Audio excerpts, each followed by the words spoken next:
And from the second I did it, I knew two things immediately. One, I was in love with stand-up. And two, I was awful at stand-up. I was so bad. I was such a theater kid. Like, I was just so performative and loud. And I remember thinking, like, if you talk so fast, they won't have time to judge you. Mm-hmm. I wanted to just go back to the origin of, like, did you feel like you had a rich origin of comedy, or what was it, before? Nope, not at all. Theater. They still wonder where the hell I got the comedy part or the theater part. It just kind of was apparent that performance was what was meant for me. I think the smartest thing my parents did when I was really, really young is they just signed me up for everything, like sports, and kind of let me find what stuck naturally. I was always horrible at sports. Like, if you throw a ball to me, my brain thinks you're throwing it at me. I got really lucky that William Macy was one of my teachers for a whole semester. This was the year he was nominated for Fargo, and he had come back to the theater company I was training at, the Atlantic Theater Company, to do American Buffalo off Broadway, and Macy loves teaching. Ben Morrison, I have so many questions. I love your brand. I love your style. I love your content. We got to get into the origin like we do. I want to go back. Let's do it. Let's go back in time. Why a comedian? Were you that guy in school? Tell me a little about yourself. Well, I grew up in the south end of Boston, East Coaster. Then moved to a suburb right outside of Boston, Arlington, Massachusetts. Did theater there the whole time. Same high school that Dane Cook went to, actually. While I was like the lead in all the things, and while I was rehearsing for the musical with the theater teacher, Dane, who had a long standing friendship with the same teacher, would come in to say hi to him, like, after school while I was rehearsing. So that was the first time I met Dane, when I was like in a junior or sophomore in high school. And he was coming up through the Boston scene, kind of beginning my love affair with stand-up. I went to NYU's Tisch School for theater, which was pretty great. I got really lucky that William Macy was one of my teachers for a whole semester. This was the year he was nominated for Fargo, and he had come back to the theater company I was training at, the Atlantic Theater Company, to do American Buffalo off Broadway, and Macy loves teaching. So he said, I'm going to pick up a class, and I was in the third year, so literally it was just me and 8 kids getting taught acting by William H. Macy. Right around then, I went out with my friends and got really drunk one night, and I blacked out and apparently booked a stand-up comedy show at some point in the evening. I don't remember it, but I did. And I woke up with a hangover and a new career. And that was the year 2000. And what is it? March. So it was July 4th weekend, 2000 was my very first set. So I guess in July of this year, it'll be my 24-year anniversary of doing stand-up. And from the second I did it, I knew two things immediately. One, I was in love with stand-up. And two, I was awful at stand-up. I was so bad. I was such a theater kid. Like, I was just so performative and loud. And I remember thinking, like, if you talk so fast, they won't have time to judge you. And I did stand up, on and off as much as I could, because I was still in class at the time. I graduated in, June or whatever of a fateful year of 2001 in New York City. So 4 months after I graduated, the towers fell. Right. That was my next question. Yeah. Well, what? Yeah. And then all of the acting work was sucked out of New York. And that remained the case for years, honestly. It took years for all the shows to get spun up again. So here I was with my shiny new theater degree in a city that had just been, like, attacked. And then what I graduated in was just non-existent. But what was readily available and needed people more than ever was stand-up. So I was like, I think this is my cue to become a comedian coming out of New York, because the city needs a laugh. All the comedy clubs are running. And I think this is, like, important. Also because there's no acting work anywhere. And I'd already been doing stand up for a couple of years. So I kind of made my pivot to being more focused on comedy for the time being anyway. And I took it super serious. Like I began a show with my friends out of the village called Come Drunk Comedy. So named because I couldn't afford to buy anyone liquor. So I just, I said come drunk. And then I rented out this rat infested underground theater on St. Mark's Place. Oh, nice. Perfect. St. Mark's and what? My dad was born on Second St. Mark's. St. Mark's and First. It was called right around there. It was called the St. Mark's Theater. Yeah. And there was a tattoo parlor above it. And then you'd walk downstairs into this like sketchy, like square theater. And it kind of took off because I'd go down to the big show at the time, which was Eating It at Luna Lounge, like the big alt show. And I'd just wait and I'd meet comics and I'd be like, hey, I run a show. This is before I knew you needed to pay these guys, but I was booking like Mark Maron. I booked Zach Galifianakis on my first show, and again, keep in mind, this is 22 years ago or however long it was. Yeah. And then it took off to the point that I just start buying buckets of beer and they'd be in the audience and we'd just get everyone in the theater. Like we didn't card anyone. We were just like, get the hell in there. It was a midnight show. And then we closed the door and from the outside, you couldn't even tell that there was a show going on. So the show became a really big show. Yeah. And my friends who I was doing it with were all NYU film students. So we'd shoot the shows. So I still have a bag of mini DV tapes with like Mark Maron from 24 years ago, Dimitri Martin, Godfrey, just some very big names in comedy when they were just young doing it in this little theater show. You never aired that stuff? It's never even really been digitized because it's still on mini DV tapes, but that's a whole YouTube channel right there. You know that. Yeah, I know. Yeah. Well, I think one day if I get some funding, we can cut the comedy. I cut a bunch of sets at the time.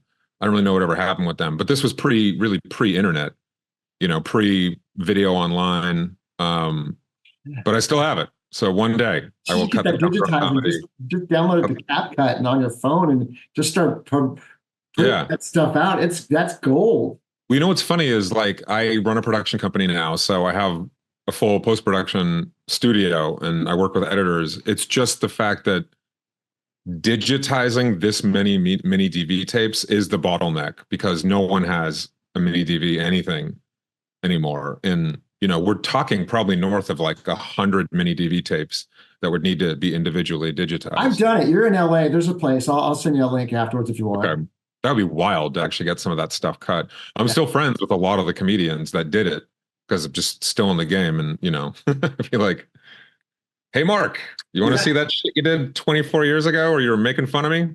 Hey, he gave you permission because when you could post it without, I mean, it was public. It's public.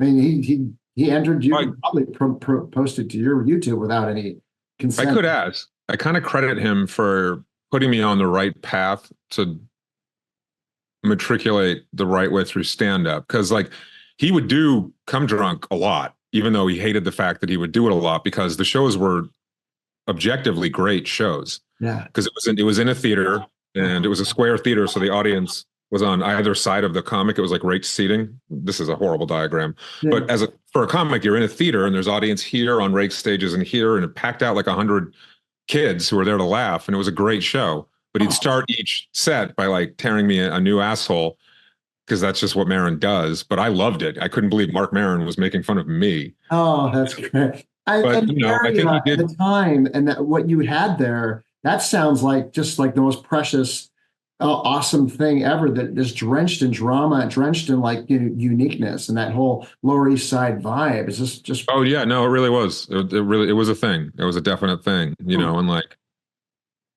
One time I brought him up, when I was like a skinny fucking 21-year-old. And he just started tearing into me. And the audience is like, oh, and he's like, oh, Ben, don't make fun of Ben.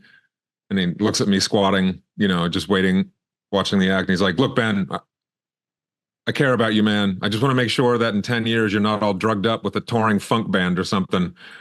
And then, he took me aside afterwards because, I was a bright-eyed theater kid. Yeah. Probably everything that he hated in young comedians, but I think he saw a spark and he was like, look, I'm going to tell you this right now. If you want to really be a comedian, you got to do what the rest of us did, which is spend the next 5 years of your life in the back row of a shitty comedy club just watching. Wow. And that's kind of what I did. At the time, I hit the God rest the soul of this piece of shit comedy club. It was Barry Katz's comedy club called the Boston Comedy Club, which is a stupid name because it's New York City. But anyway, but that's the club that like you would know. It's a club that like Chappelle came out of, Jay Moore came out of, because they were all clients of Barry Katz's way back in the day, like right when they started. And it was kind of hot, but then Barry moved to Los Angeles, kept the club, and it was kind of like an abandoned comedy club, but it was literally around the corner from the Comedy Cellar, which is still the Comedy Cellar, and at the time was still the Comedy Cellar.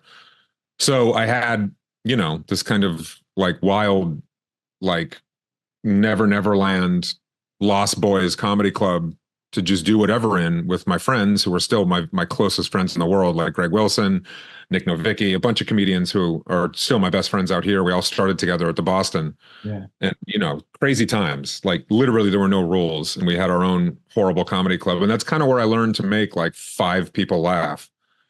Because at any given time, you probably have 5 people, and like 2 of them were like Swedish exchange students. One of them was a kid from Harlem, and 2 of the other ones, thumbs up, and 2 other people. I do that thumbs up, but that's not me. I don't know. Hold on, I think they're gestures. Hold on, reactions. So funny, ladies and gentlemen. Turn them off. We're doing a thumbs up on Zoom. We don't know why.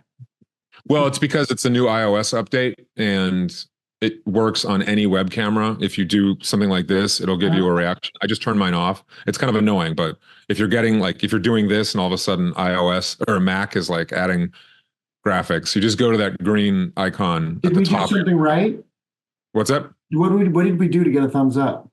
Okay, I'll turn them on again. There's certain things you can do that prompt a reaction. So if you do this, it'll give you yeah, there we go. Oh, look at that. It knows when you do this. Yeah. And you can do this for a thumbs down. Yeah. Oh, look at that. It knows your recognition of what you're doing. And then I think there's a bunch of other ones. I don't know what they are. But I'll turn them off. That's great. For the sake of the rest of this recording. I know. All right. Go on. Oh, real quick. Yeah. So, I want to go back to the origin of something. Boston, I wanted to just go back to the origin of like everybody I know from Boston. I mean, that's you're fast talking. You got the 40-yard stare already before you go on stage. You also had drama under your belt. Just curious, school, what were you like, mom and dad? Like I did stand-up when I was 19, but I felt like I was doing it forever because my mom was her personality was like Don Rickles, So I was used to that. Did you feel like you had a rich origin of comedy, or what was it, before? Nope, not at all. Theater.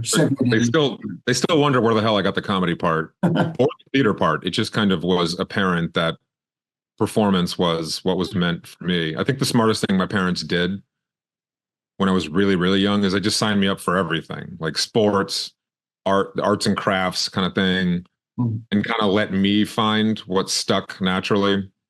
I was always horrible at sports. Like if you throw a ball to me, my brain thinks you're throwing it at me. Didn't last long in Little League.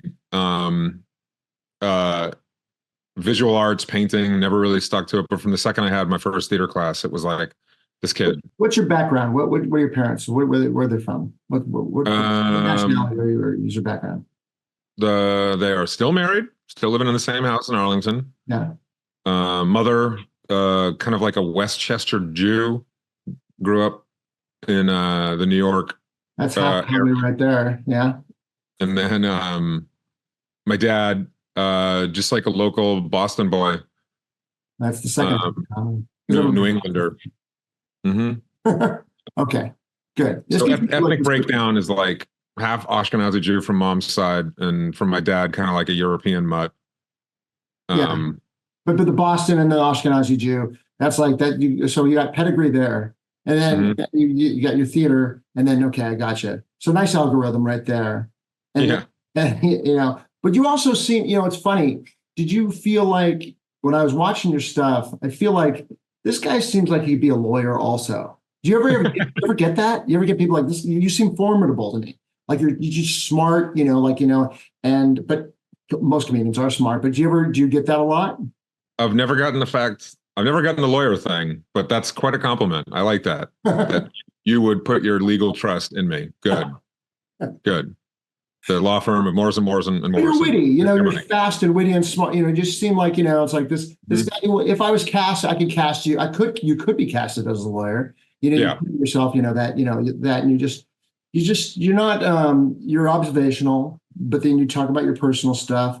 I didn't see any too much political stuff in there at all. I can't. No, that's a choice I made early on. I stay away from politics. I stay away from religion. Yeah. There's plenty more comedians who will do a way better job than I will if I wade into those waters. But at its core, I just feel like my job is to make everyone laugh. Yeah. I'm not there to reprogram anyone. I'm not there to like blow anyone's mind. Right. You paid money because you wanted a break from the real world, and I'm going to give it to you. Nice. Yeah. That's why I never really deal with hecklers, because none of my material I don't go after people. And if I do crowd work, I'm never really making fun of anyone. It's just not my jam. Like, I'm there for everyone to have a good time. I saw some counterpunching that you did, Yeah, I mean, I think over the years, I've definitely developed a thick enough skin that like this happened this weekend in Dallas. Like,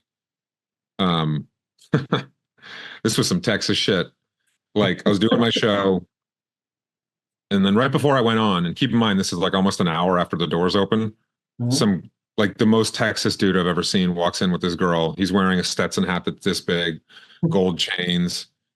And, again, he's almost an hour late, and he sits like right in the middle of the room, not like with the audience. And I was literally dealing with Yosemite Sam the whole act. I mean, when I'm telling you that this guy was literally interrupting my shit by going like, yeehaw, literally yeehawing the jokes. And like, whenever I'd mention someone like that I would have any conflict with, anyone, like I was waiting for the bathroom and some guy was in the bathroom. He's like, you should have shot him with your guns. Yeehaw. And it's just like, man. Oh my God. That's one for the record books. Yeah. Well, that's the thing. That's the kind of interloper that will make a less seasoned comic crumble, because it's not like he was heckling me, in which case I could at least engage in like warfare. He was just there to usurp the show. Like, he had convinced himself that he was part of the show, right? And maintain that. And so it was a real it was like comedy ninjutsu, because you can't ignore them. It's just going to make them louder. Right. You can't over acknowledge them, because you're only going to reinforce the fact that this has worked and it's now his show. Yeah. So it's a real balancing act of acknowledging, moving on, acknowledging, you have to always keep taking it off the shelf and continue pushing it forward, because there's a whole other audience that came to see a show. Right. Yeah. And what's funny is I finished that show. That was the 8:00 show. And then it was the 10:00 show. And I was like, no way it could be that bad. And then this fucking smarmy guy with like a pattern collared shirt, like probably, had some money, like he seemed like a banker type, sat right in the front with his date and was convinced that he needed to add his commentary to all my jokes. Wow. His date was like, and it just, and all these fuckers come up to you after the show and they want to hang out and like befriend you, because to them, it's like, I wasn't a huge problem at his show. He talked to me for 5 minutes after the show. So clearly, so again, it's just a real high wire act. Right. And I don't think if I hadn't been doing stand up for a couple decades at this point, I would have, I wouldn't have been able to like not allow the inmates to take over the asylum. Right. What moved the needle most for you? Before you came out to LA, what really kind of some highlights have really kind of moved the needle for you? Other than we all know, you got to go up on stage and do your reps and all that. What did you really find that kind of really helped you along the most in some big strides? I mean, not quitting and luck. I think the best advice I can give to anyone is the longer you don't quit, the higher your odds of getting lucky are. Right. Luck plays a huge role in this industry. But you have to continually be putting yourself in a position where if luck decides to find you, you're ready to receive it. And that's just not quitting. Like I did that show Punked, the OG Ashton Kutcher prank show. Mm-hmm. The only reason I did that was because I had gotten lucky and did a prank show for MTV in New York City that bombed. It was a huge, huge production called Damage Control. It was crazy. It's still the craziest thing I've ever done. Where a kid thinks he was left home alone for a weekend. Turns out his parents set him up and MTV buried 30 cameras in the kid's actual home. Uh-huh. And then we'd come in and fuck with him for 2 days. It was nuts. Wait a second. I'm not familiar with this. This kid. Yeah. No one else was either. The kid wasn't in on it. No. The kid's parents. Only in New Jersey, which is why we had to shoot them in New Jersey because it was illegal in New York State to do what we did. How old was the kid? Almost always a freshman at like a local college because the parents set him up and the parents he was over 18. Yeah, was over 18. Oh, so he's an adult, technically. Yeah, but MTV, the casting department had a whole psychological wing to make sure the kid was stupid enough to be the lead in a show he didn't know he was the lead in. They were modeling it after Risky Business, where the parents go away and it's party time. So, the parents would be like, "Hey, your father and I are going away for the weekend. Look after the house."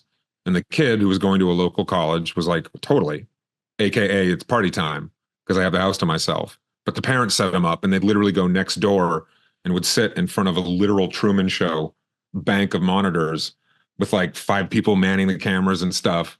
And then there was a game show element. It was hosted by the lead of that fucking like new wave, new metal punk band, Simple Plan. Long time ago, 20-year-old pop music. Yeah. But it's like a French Canadian guy who'd be like, "Do you think your kid is dumb enough to let him hide the body in the freezer?" And they'd be like, "He's pretty stupid." Yeah. Cut to us. You wait and see what happened. Oh my God, that's great. Yeah. What did you do? What did you do in it?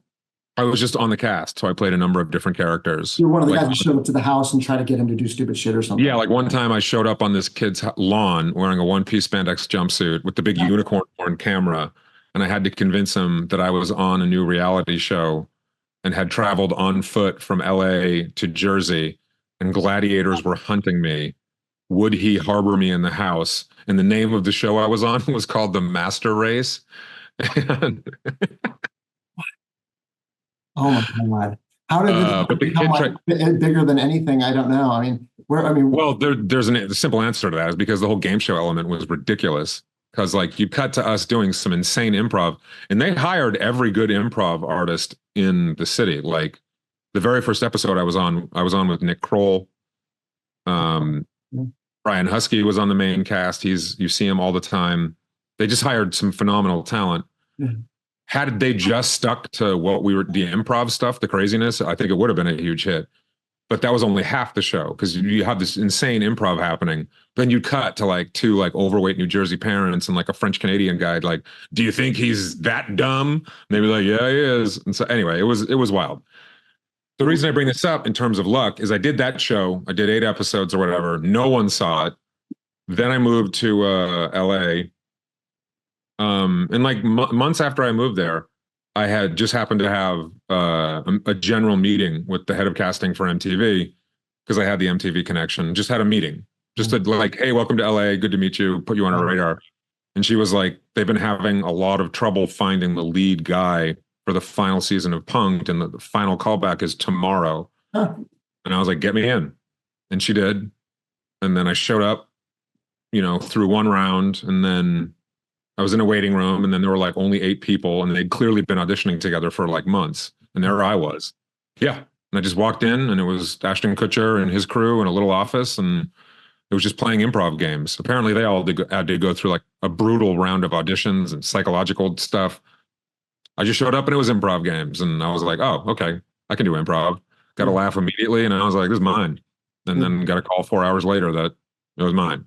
That's so bringing that back to luck, like had I not put myself out there in New York City and had that whole experience, I wouldn't have been able to just get a meeting and had the luck factor be there that Punked was trying to find me, basically. You work really hard to put yourself in a lucky situation, though. That's usually the case. Yeah, I mean, now that I'm an old man still in it, it's just continuing to just believe that there's a reason you were meant to do this and you're still doing it and never not doing it, you know? Trust me, there's been many, many times where I'm like, I'm out. Can't do this anymore. I'm sure, but if it's any constantly, you are, you're seasoned pro, and you still look, young and cool and kind of hip. So Thank you. Yeah, that's your whole vibe still. You're kind of, although I saw that you're pretty honest with yourself. You're saying you haven't been with a lady in a little while. Great joke. I forgot, what's the joke? Tell us the joke again. You get that look in your eye. Was it? There's two bits, like if you get that look in your eye, but I think the bit you're referring to is, if you don't have sex for a while, you don't even want to get laid. You just want to be held. Right. And you have nice little tags that you go beyond that, Yeah, good stuff. But you're just at that point where you're still like the cool looking dude. Where are you at in your career right now, your life, everything that's going on with you currently? Life is good. I started my own production company about 4 years ago, Super Funny Inc., because I really wanted something that was mine. And then wound up doing a lot of writing and directing and producing in the branded space, doing scripted stuff. Still love doing that. So produced made a bunch of stuff with Super Funny. And now the big thing I'm focusing on is I'm shooting my special here at the end of June at the Ice House in the main room. So I haven't done a special in like 10 years. So it's really just taking all of like the killer bits I've had in the last 10 years and getting them up in special format so I can then throw them away. Right. So that's a big project I'm gearing up for, is getting my special done. I'm also restarting my own show, Super Funny Live, which is like stand up with the visuals. So it's stand up. It's like stuff you'd see on a late night show, like kind of John Oliver type stand up with visuals that reference the stand up the whole time, but it's actually in a comedy club and not at a desk. So that's called Super Funny. So that's starting again at the Ice House next week with Jamie Kennedy and Dwayne Perkins. Cool. I've been doing that show for years. It's a lot of fun. Just a way to like just do weird stuff. Plus, if I make any movies and stuff, I can show them at my own show. So that's a big project. I'm writing the screenplay version of a one-man show I've been doing for 20 years about when I got diagnosed with Crohn's in high school. Did you? You got diagnosed with Crohn's? Yeah. That's so Jewish. What's up? That's so Jewish of you. Isn't it? Yes. You don't believe that I'm a Jew now? Wait until you see my asshole. Yeah, I got diagnosed in 97 before people really knew what it was. And it was like a whole big process. But I began doing a stand-up show a couple of years after getting diagnosed when I was beginning stand-up. Initially, it was called Pain in the Ass. Now it's called A Comedian's Guide to Crohn's. But it's really like a coming-of-age story of like a nerdy theater kid who gets an incurable ass disease in high school. Right. I'm adapting that into a screenplay, and I'm going back to the original name, Pain in the Ass. So I'm writing that now, and then my big project for next year will be making it. That's great. So I'm going to do a big round of Kickstarter. Nice. And I've worked with like all the charities doing the Crohn's show over the years, so I'm going to call on every favor. That's cool. To make this, because that's a good time. Yeah, for sure. Yeah, I mean the way I look at it is I released an album of my music last year called Like Jim But Less Dead. I'll get the comedy special this year, and then next year I'll make my movie. You know, in terms of what I want to like leave behind, like one album of music, one killer comedy special, one feature film, you know, just to really round out, okay, I think I've really achieved a box of big projects that represent me as an artist. And I think if I get those done, no matter what happens next, I'll be happy. That's cool. Yeah, that's usually my typical question is like, what do you see yourself in a 5 to 10 to 15, 20-year plan? You know, most comedians are like, Kane from Kung Fu. They just traveling place to place and trying to find a higher consciousness. But it seems like you kind of planned out. You said, look, I just want a full body of work that I can encapsulate will make me feel whole. But then again, do you ever think that like there's something after that where you're like, just one more thing? I don't really know. I have always been very bad, if not completely ineffectual, at making 5-year plans. Like I've never thought past the next, couple months or days. Like my plan is to keep being professional artist. That's Right. my plan. Yeah. And it's always been about how I can just pay for my life with what I can create, Right. Um, That's a I am beautiful trying plan. to think a little. That's a typical beautiful comedian's plan. Yeah. I mean, I think some of the pitfalls of that is that, I never even put myself in the mindset of like getting married or having a family, even though I do want those things. Uh, it was always just career and art first. Right. Well, you never know. You're still young in the grand scheme. If you listen to Gary Vaynerchuk, do you know who that is? Mm-hmm. If you listen to him, Yeah. he's like, if you're under 60, you're young. So Yeah, I know. he's always They saying, keep swimming. Look at Pacino had a kid at 84. So yeah, that's right. like I said, I'm prepared to be an old dad. My Yeah, wife's gonna have to change. you got that jizz in the chest joke too. So that kind of ties in. Oh yeah. Yep. Yeah. 100 per batch. How many per batch? 180. I don't know if that's the 180 right. million. I think I googled that a long time ago. You go. That's good. See, he's doing the research on the jokes. That's a good comedian right there. Really Okay, let's see what Google says. about the material. Some guys will get lazy and they'll just round off those numbers. But I know you Wikipedia, Okay. you Googled it. Actually, it says an average total of between 80 to 300 million. So 180? Yeah. All right, cool. Yeah. See, we learn everything on the Stein Time Show podcast. And now we learned that the average sperm count is between 80 to 300 million. Yeah. So that's good. So for all the guys listening, just think about the next time you rub one out and wipe it off your chest. You're basically just committed genocide. Yeah. You wiped out a whole nation has just been scrubbed off of your belly button. Right. Right. Let's give you one of those typical questions afterwards. I want to, but this, I always try to ask this in a different way. I'm going to ask you, what are the top 5 mistakes a young comedian can make? It's a good question.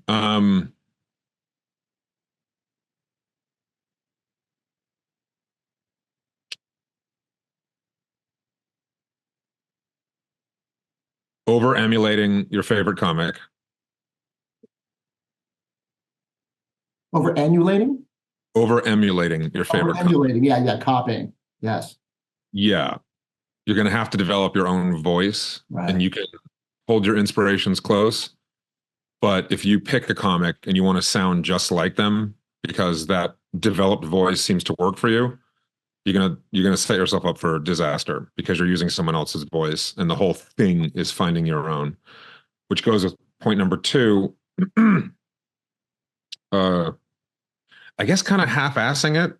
Like you can do your spots, but there comes a point where you need to really decide, are you doing this because you want to become a professional comedian, or are you doing it because you just like getting on stage a couple times a month? And there's literally nothing wrong with option 2, but you should decide what you really want early and then commit to it 180%, because the advantage that a young comedian has that I had because I started so young, is that you can make your entire life about stand-up.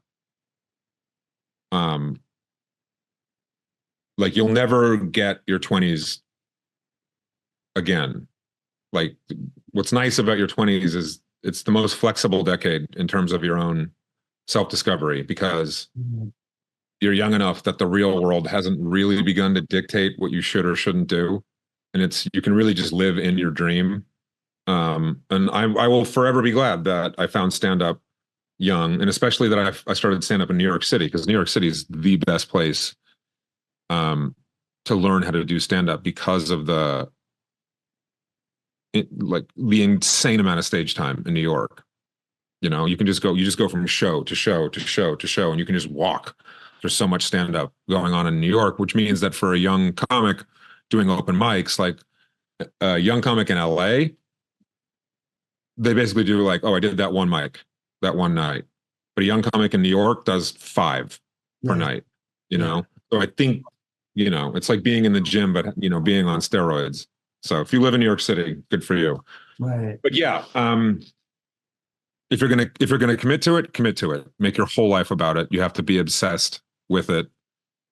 You know what's funny is like I've been in the game so long that it's just there. Like I've been doing it longer than I've been, like more than half of my life. But whenever I travel, like when I was on the road this weekend, you know, the host had been doing comedy for 5 years as opposed to my like almost 24. And like he was so like so many questions about comedy and technique. And it's kind of cute. I'm like, oh, I remember wanting to only talk about stand up. You know, now for me, it's just like, yeah, sure. Right. Stand up is the purest art form. Sure. Yeah. Okay. Why not? Right. But it's kind of nice. You kind of it's always a nice reminder of what it was like for me in the obsession years.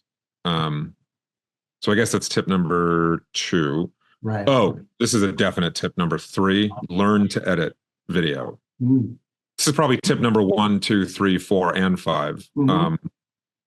I think one of the main reasons that my clips did so well online is because I cut them. Like I cut all the clips on my Instagram, I edited, which means I was able to preserve the timing of the act in the presentation of it. And it just comes off as different, you know. I see a lot of stand-ups who just hire an editor and they have a lot of output and their material is really good, but the presentation is just very kind of boring, and the captions are like spelling errors, and I don't know. Yeah, yours are tight. I saw that. And you have a rhythm, and they say to have like kind of like a signature. You do one bit, and then you have that little thing at the blip at the end, your picture, and it's nice. Yeah, Ben the Morrison. Now tag has been great. You know, when people see me, they're like Ben the Morrison, and that's good. That's intentional. Yeah. So that's tip number 3, and that dovetails with tip number 4 is tape all your shows. Find a system to easily set up a camera and record everything. And here, okay, this is a good fucking piece of advice right here. Yeah. You obviously don't need something as robust as this, but I bring my Sony. Yeah. Good camera. It's a 10-year-old camera, but it shoots 4K, which is you want to shoot 4K because then you can punch in a lot. Right. Get a big zoom lens, so you'll be able to put it in the back of the room and then zoom in to frame the stage. Right. Then what I do, which is like probably this technique has been very helpful to me. Yeah.